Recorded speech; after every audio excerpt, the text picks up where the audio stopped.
अभी तक world record में 40 फीट तक का दिया दर्ज है। ये 300 फीट का दिया, इतना बड़ा दिया न कोई बनाया है, भविष्य में कोई बना नहीं सकता है। नमस्कार, मेरा नाम है उत्कर्ष और आप देखना शुरू कर चुके हैं सुलभ भारत। दोस्तों, इस वक्त हम मौजूद हैं अयोध्या में। जैसे जैसे अयोध्या में प्राण प्रतिष्ठान का समय नजदीक आ रहा है, वैसे वैसे कुछ अलौकिक चीजें भी अयोध्या में देखने को मिल रही हैं। कभी अयोध्या में दुनिया की सबसे बड़ी अगरबत्ती पहुंचती है, तो आज अयोध्या में ही दुनिया का सबसे बड़ा दीप भी बनाया गया है। इस वक्त हम मौजूद हैं तपस्वी पीठाधीश्वर जी के साथ। महाराज जी, सादर स्वागत है आपका। जय श्री राम। महाराज जी, दुनिया का सबसे बड़ा दीप आप राम के स्वागत में बनाए हुए हैं, तो इस दीप की खासियत क्या है? अयोध्या से मैं जगत गुरु परमहंस आचार्य मर्यादा पुरुषोत्तम भगवान श्री रामलला का प्राण प्रतिष्ठा महामहोत्सव 22 जनवरी 2024 को सुनिश्चित किया गया है। उसी को लेकर के सब तैयारियां चल रही हैं। तो कोई भी पूजन होता है, धूप दीप नैवेद्य चाहिए, तो उसको लेकर के यह दीप जो है, दिया विश्व का सबसे बड़ा दिया, अभी तक वर्ल्ड रिकॉर्ड में 40 फीट तक का दिया दर्ज है। ये 300 फीट का दिया, इतना बड़ा दिया न कोई बनाया है, भविष्य में कोई बना नहीं सकता है। इसको काफी प्रयास करके 1 साल से इसमें हमारी टीमें काम कर रही हैं। 108 टीमें 1 साल से लगातार काम कर रही हैं। सभी तीर्थों का जल है, सभी तीर्थों की मिट्टी है, समुद्र का जल है, हिमालय का हिमखंड है, 40 कुंटल देसी गाय का घी, और जो है इसको बाकायदा शास्त्रीय विधि से अनुष्ठान करा करके इसमें 7.5 करोड़ की लागत लग चुकी है। यह 1008 टन मिट्टी से बना हुआ जो दीपक है, 10,000 लीटर तेल और 1.25 कुंटल रुई की बत्ती से यह 19 जनवरी को सायं 6 बजे प्रज्वलित होगा। 1008 इसमें उप ज्योति होगी, एक राम ज्योति होगी और फिर 1008 उप ज्योति होगी, जिसका प्रकाश पूरी दुनिया को मिलेगा राम जी के आदर्शों के रूप में। मान्यवर, इस दीप को बनाने में जो मिट्टी आई है वो विभिन्न देशों से भी लाई गई है, तो उसको लाने में कुछ समस्या, कुछ ऐसी चीजें? समस्या क्या, उस पर पहले ही विचार करके ऐसी टीमों को ऐसी जगह लगाया गया था जो वहां से आराम से जाके ले आ सकें।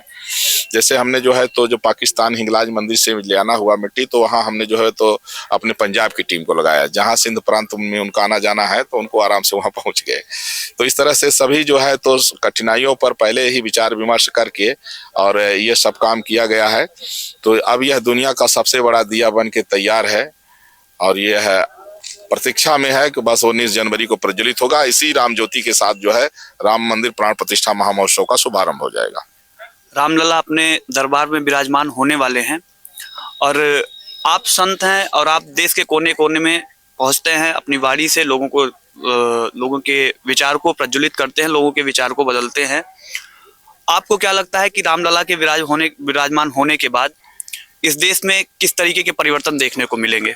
देखिए, मेरा मानना है कि एक बार राम राज त्रेता युग में आया था, जिसकी चर्चा आज तक हो रही है, और दूसरी बार राम राज जो है 22 जनवरी 2024 को है, जो अद्भुत है, अकल्पनीय है। और भारत हमारा जो विश्व गुरु है, ये संस्कृति के कारण है। हमारी संस्कृति वैदिक संस्कृति है जो सर्वश्रेष्ठ है। संसाधनों की दृष्टि में तमाम राष्ट्र ऐसे हैं जो भारत से ज्यादा विकसित हैं, लेकिन उनकी संस्कृति जो है हमारे जैसी नहीं है। इसीलिए भारत सबका मार्गदर्शक है। भारत विश्व शांति का संदेश हमेशा से देता रहा है। तो ये जो राम मंदिर है, ये राष्ट्र मंदिर है, विश्व शांति का केंद्र बनेगा। और वैसे भी जब सृष्टि हुई तो आदि मानव मनु, यही जो है पहले जो है तो ब्रह्मा जी के 2 स्वरूप, ब्रह्मा जी के वाम भाग से माता शत्रुपा और दाहिने भाग से जो है तो मनु हुए, और उनसे जो सृष्टि हुई उन्हीं को मानवीय सृष्टि कहा जाता है, हम लोगों को मनुष्य। तो इसलिए यह अपने आप में बहुत ही महत्वपूर्ण है। और चूंकि रामनगरी का ये राम घाट है, तो राम घाट पर जो राम ज्योति जलेगी, ये राम जी के आदर्शों को जन जन में प्रतिष्ठित करेगी। मान्यवर, आपने बताया कि राम मंदिर विश्व शांति की ओर अग्रसर करने की एक भूमिका निभाएगा। किसी भी देश में धर्म और राजनीति, ये दोनों एक विकास के अगर कोई रथ है तो उसके 2 पहिए हैं। राजनीति आज इस देश की कहीं ना कहीं मंदिर के विरोध में खड़ा है। एक वर्ग ऐसा है जो ये कह रहा है कि ये फिजूल खर्ची भी हो रही है और आने में भी यहाँ पर गुरेज कर रहा है। देखिए, वो बड़े पापी और अभागे लोग हैं जो राम मंदिर में रोड़ा अटकाते रहे। उनको एक अवसर दिया गया कि अपने पापों का प्रायश्चित कर लें, लेकिन उनका इतना पाप बढ़ गया था कि वो नहीं आ पा रहे हैं, विरोध कर रहे हैं। तो अब उनका विनाश काले विपरीत बुद्धि, जब नाश मनुष्य पर छाता है, पहले विवेक मर जाता है।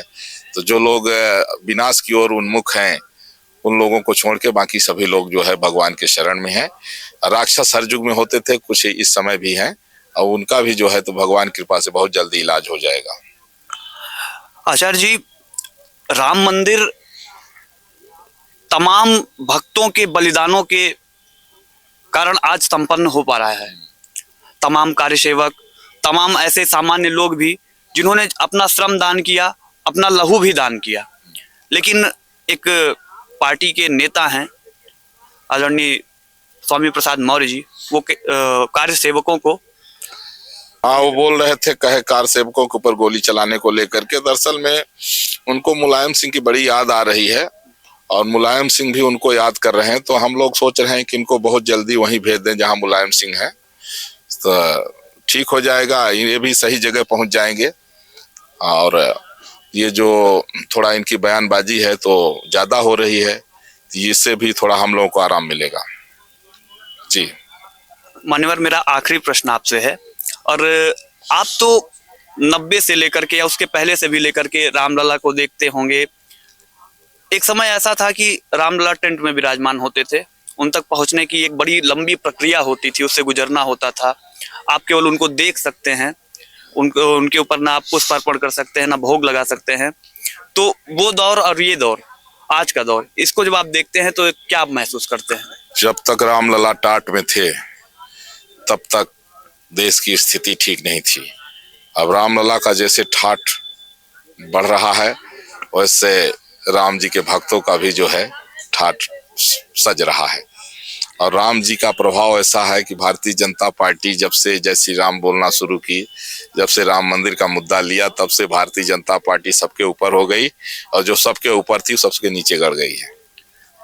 संतों की जिह्वा पर देवी विराजमान होती हैं, संतों की बारी हमेशा सत्य की ओर जाती है। 2024 में चुनाव है, कुछ महीने शेष रह गए हैं चुनाव में भी। ये आने वाला चुनाव किस तरफ जाएगा, क्या परिस्थितियां होंगी, आप इसको कैसे देखते हैं? एक तरफा वोट पड़ेगा, कुछ पाक परस्तों को छोड़ करके, कुछ राष्ट्रद्रोहियों को छोड़ करके बाकी एक तरफा वोट बीजेपी में जाएगा। क्योंकि जो लोकसभा का चुनाव है वो देश की जनता जान रही है कि मोदी जी ने आर्टिकल 370, 35 हटाया, जो 2 विधान 2 संविधान था उसको एक किया, और बहुत सारा काम किए हैं। घर घर शौचालय देना, कितने जो है गरीबों को छत देना, देश का जो है बिजली पानी सड़क बहुत अच्छा हो जाए, हाईवे आज देखिए एकदम चमक रहा है। तो तमाम करोड़ों जो है तो गरीबों के घर में फ्री में राशन पानी जा रहा है। लोग महंगाई की बात करते हैं तो फ्री में राशन जा रहा है। तो यही तो राम राज है, यही तो राम राज है कि मांगे बारी देश जल रामचंद्र के राज। तो यह मोदी जी का जो व्यक्तित्व है ना, मैं तो कहता हूँ कि कोई कितना भी बड़ा हो जाए, प्रधानमंत्री नरेंद्र मोदी जी ने जो एक राष्ट्रवाद की लकीर खींच दिया है, इसको कोई छोटी नहीं कर पाएगा। अनंत आकाश की तरह मोदी जी हैं कि तारे, सूर्य, चांद घूमते रह जाएं, लेकिन आकाश आकाश है। तो मोदी जी राष्ट्रवाद के अनंत आकाश हैं, देश की जनता का आशीर्वाद उनके ऊपर है। राष्ट्रवाद के सामने सेकुलरवाद भी खड़ा हुआ है, और उसी सेकुलरवाद का को लेकर चलने वाले लोग आज राम मंदिर के प्राण प्रतिष्ठान में सम्मिलित होने से इनकार कर रहे हैं। जो निमंत्रण पत्र भी गया उसको भी डिनाई कर दिया, और उन लोगों ने साफ आने से इनकार कर दिया।